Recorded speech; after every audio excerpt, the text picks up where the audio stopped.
خطا به نفع تیم فولاد.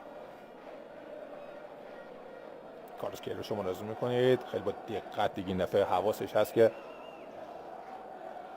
خمیازه بدشانس هم از هر وقت میاد دقیقا همون لحظه خمیازه اینو خمیازهش رفت رو آنتن، دفعه خواب بود، این دفعه دیگه خمیازه باز پیشرفت حاصل شده. یه ضربه از راه دور